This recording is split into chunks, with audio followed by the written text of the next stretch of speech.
Halo semuanya, kembali lagi bersama saya Asyifa Rahman dalam podcast Jurnal Spontan.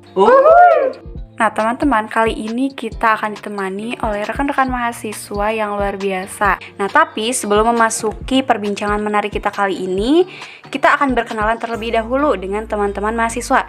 Nah silakan kepada teman-teman mahasiswa untuk perkenalkan dirinya masing-masing. Oke, dari saya dulu ya. Izin memperkenalkan diri, nama saya Wafa Rifa Fikri, dari jurusan Pendidikan Bahasa Indonesia Universitas Siliwangi angkatan 2022.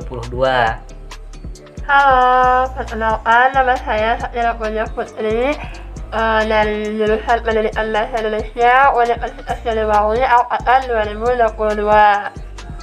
Halo, perkenalkan nama saya Intan Nuraini, jurusan Pendidikan Bahasa Indonesia Universitas Siliwangi angkatan 2022. Oke baik, di sini sudah ada Wafa, kemudian Syakira dan Intan.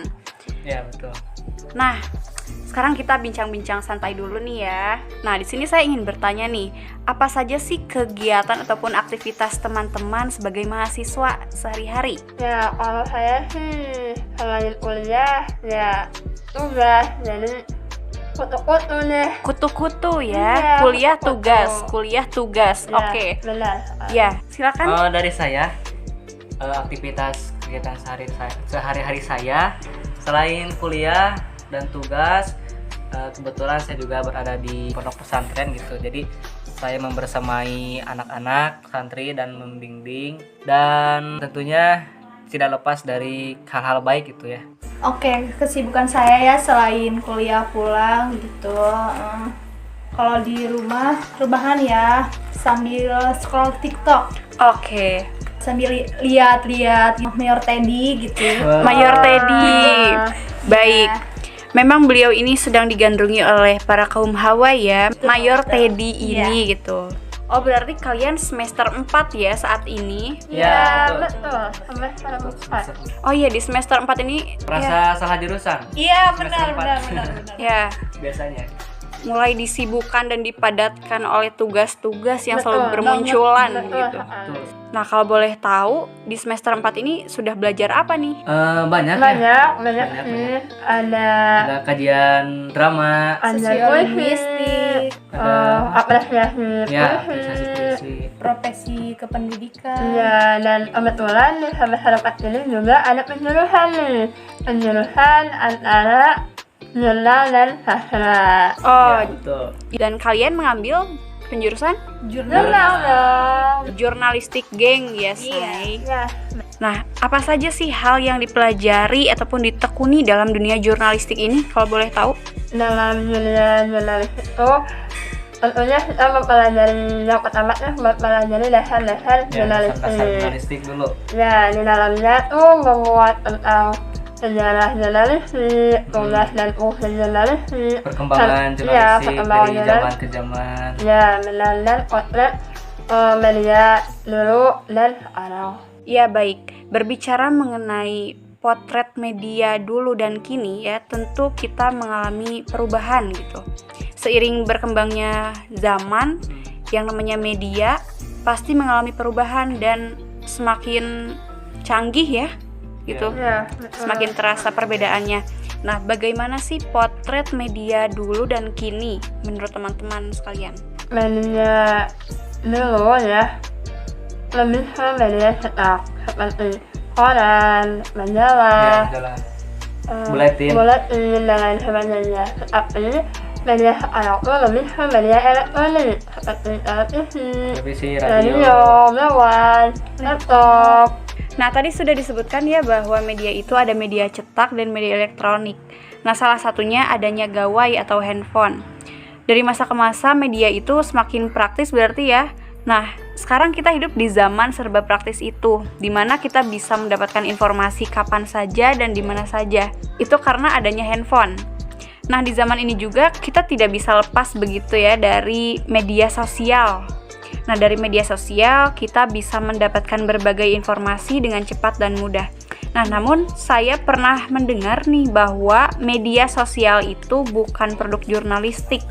Nah, bagaimana pandangan teman-teman atas pernyataan tersebut? Pendapat saya ya mengenai pernyataan media sosial bukan dari produk jurnalistik adalah keliru menurut saya. Karena media sosial adalah hasil dari perkembangan zaman. Nah, jurnalistik pada zaman dahulu itu hanya berupa cetak atau media elektronik seperti televisi, radio, koran, majalah, buletin, dan yang lain-lain. Nah, media pada jurnalistik juga mengikuti perkembangan zaman. Salah satunya adalah media sosial. Media sosial ini juga termasuk ke dalam produk jurnalistik pada zaman teknologi yang canggih ini. Gitu. Oh ya, baik ya, berarti Wafa tidak setuju ya dengan pernyataan bahwa media sosial itu tidak termasuk pada produk jurnalistik. Ya betul, saya tidak setuju. Ya, nah bagaimana dengan teman-teman lain? Apakah ada pandangan yang berbeda dengan pandangan yang disampaikan oleh Wafa? Ya, saya setuju dengan pernyataan bahwa media sosial bukanlah produk jurnalistik. Tetapi saya juga setuju dengan pernyataan saudara Wafa kalau jurnalistik harus mengikuti perkembangan zaman. Akan tetapi, banyak media sosial yang mengandung hal-hal negatif seperti hoax, ujaran kebencian, fitnah, dan itu tentunya tidak sesuai dengan kode etik jurnalistik. Nah, apakah masih bisa dikatakan bahwa media sosial adalah sebuah produk jurnalistik? Baik, saya akan menjawab ya mengenai pertanyaan tadi apa? Masih bisa dikatakan media produk jurnalistik ya? Benar. Nah, menurut saya masih bisa dikatakan sebagai produk jurnalistik. Nah, meskipun media sosial masih terdapat banyak hal-hal negatif seperti berita hoax atau pencemaran nama baik atau ujaran kebencian atau yang lainnya, tetapi hal itu juga masih dapat dikatakan produk jurnalistik meskipun tidak sesuai dengan etika jurnalistik. Tapi lain dari hal itu masih banyak kok gitu. Masih banyak produk-produk jurnalistik di media sosial yang sesuai dengan kode etik jurnalistik. Di media sosial terdapat informasi yang menyesatkan, tidak sesuai dengan fakta. Nah, bagaimana cara Anda untuk mengatasi informasi tersebut? Nah, disinilah tentunya kita harus meningkatkan berliterasi. Nah, intinya itu. Jadi, ketika kita meningkatkan literasi kita dalam menyikapi informasi ataupun berita atau apapun itu, tentunya kita akan mengkaji ulang dan tentunya kita harus bersikap kritis tentang berita atau informasi yang kita dapatkan dari media sosial. Adapun dengan kita meningkatkan literasi kita, secara tidak langsung kita juga mencari informasi yang sesuai dengan fakta, sesuai dengan realita yang ada di lapangan gitu. Tapi kan informasi yang disajikan di media sosial tidak selalu melewati proses editing atau proses verifikasi. Nah, ini berarti informasi di media sosial bisa lebih rentan terhadap kesalahan atau fakta bahkan atau kesalahan informasi meskipun kita sudah berliterasi. Nah, memang hal itu menjadi kelemahan dari media sosial. Akan tetapi, media sosial tetap dikatakan sebagai produk jurnalistik karena memuat berita dan informasi meskipun tidak sesuai dengan fakta, tidak sesuai dengan realita, tetapi masih dikatakan jurnalistik, tetapi yang tidak memiliki etika jurnalistik begitu. Tidak bisa begitu. Karena ya media sosial kan bersifat umum, semua orang bisa menerbitkan berita. Betul. Sumbernya tidak terpercaya. Nah, bagaimana mengatasi itu? Nah, untuk hal yang tadi, untuk semua orang bebas memposting atau membagikan informasi lewat media sosial. Nah, bagaimana cara mengatasinya? Nah, tentunya sebelum kita ingin membagikan informasi atau berita kepada khalayak umum atau kepada orang lain, tentunya kita harus mengkaji ulang apakah informasi atau berita yang ingin kita sampaikan sesuai dengan fakta atau tidak. Nah, jika sesuai, boleh kita langsung membagikan informasi tersebut atau berita tersebut. Nah, Jika tidak sesuai dengan fakta, maka kita harus menahan dulu informasi tersebut dan tidak membagikannya kepada masyarakat umum supaya tidak termakan berita-berita yang tidak pasti gitu. Dan tentunya kita sebagai orang dewasa harus memperhatikan generasi-generasi yang berada di bawah kita atau generasi muda sekarang, harus memperhatikan hal tersebut begitu. Kita harus kritis lah intinya begitu. Terutama orang tua yang memiliki anak harus mempunyai peran membimbing anak-anaknya supaya tidak membagikan hal-hal yang negatif atau hal-hal yang berbau berita-berita bohong atau berita hoax atau yang lainnya itu. Wah, rupanya semakin memanas ya perbincangan kita kali ini mengenai pernyataan bahwa media sosial ini apakah dikategorikan sebagai produk jurnalistik atau bukan. Nah, di satu sisi ada yang mengatakan setuju bahwa media sosial merupakan produk jurnalistik karena jurnalistik harus mengikuti perkembangan zaman dan dengan adanya media sosial dapat membagikan informasi ataupun berita dengan cepat dan mudah diakses. Ya, namun di sisi lain ada juga yang tidak setuju karena media sosial cenderung bersifat negatif. Selain itu, media sosial juga tidak sesuai dengan kode etik jurnalistik. Nah, sekarang kita beralih ke perbincangan berikutnya. Kita tahu bahwa media sosial itu menyuguhkan berbagai konten ataupun informasi yang dibagikan melalui media sosial tersebut.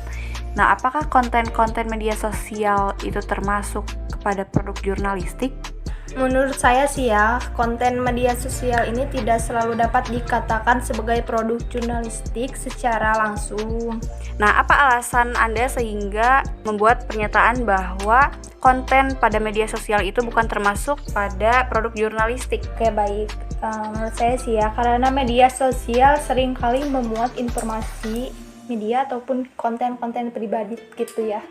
Oke, baik. Nah, Intan berpendapat bahwa konten pada media sosial itu bukan termasuk kepada produk jurnalistik. Nah, apakah dari teman-teman lain ada yang ingin menyampaikan pendapatnya gitu? Apakah ada yang berbeda dengan apa yang disampaikan oleh Intan?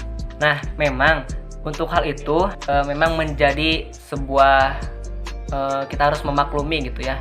Di media sosial banyak konten-konten atau informasi-informasi yang hanya membagikan personal atau pribadinya masing-masing atau subjektif begitu. Tetapi jurnalistik tidak seperti itu. Jurnalistik hanya menyampaikan informasi-informasi yang sesuai fakta, akurat, dan sesuai dengan kode etik jurnalistik kepada masyarakat umum. Di dalam media sosial terdapat banyak sumber informasi yang mungkin kurang jelas atau kurang terpercaya dibandingkan sumber-sumber yang digunakan oleh jurnalis. Hal ini dapat mempengaruhi keakuratan informasi yang disajikan. Nah, memang betul ya, banyak sekali di media sosial yang menyajikan atau memberikan informasi atau berita yang tidak akurat atau tidak sesuai dengan fakta. Nah, media sosial bagi seorang jurnalis itu hanya menjadi sumber alternatif saja. Lalu apa sumber utamanya? Nah, sumber utama seorang jurnalis itu adalah dengan cara turun ke lapangan, yaitu dengan cara wawancara atau meliput acara langsung atau ketika ada suatu kejadian. Nah, jurnalistik langsung turun ke lapangan dan dengan itulah jurnalistik dapat menyajikan informasi-informasi dengan faktual atau sesuai dengan fakta dan akurat atau sesuai dengan kejadian yang terjadi. Jadi begitu, media sosial hanya menjadi sumber informasi alternatif bagi seorang jurnalis. Wah, perbincangan kali ini cukup seru ya. Teman-teman memiliki argumen masing-masing dan sama-sama kuat begitu. Baik, dapat disimpulkan ya bahwa pada intinya media sosial itu sah-sah saja dikatakan sebagai produk jurnalistik karena dapat memuat informasi atau berita dari sumber terpercaya. Dan tentunya masyarakat perlu bersikap kritis dalam menerima suatu informasi. Nah, kemudian media sosial juga merupakan sumber alternatif ataupun media alternatif di masa kini yang digunakan oleh para jurnalis untuk membagikan informasi ataupun berita kepada masyarakat sehingga informasi yang dibagikan tersebut dapat diterima oleh masyarakat ataupun pengguna media sosial. Oke, terima kasih kepada teman-teman narasumber yang sudah berkenan meluangkan waktu untuk berbincang-bincang. Ya, terima kasih sama-sama. kembali, sama-sama. Ya. Dan terima kasih juga kepada kalian yang sudah mendengarkan podcast kita kali ini. Sampai jumpa di podcast episode selanjutnya hanya di Podcast Jurnal Spontan. Oh.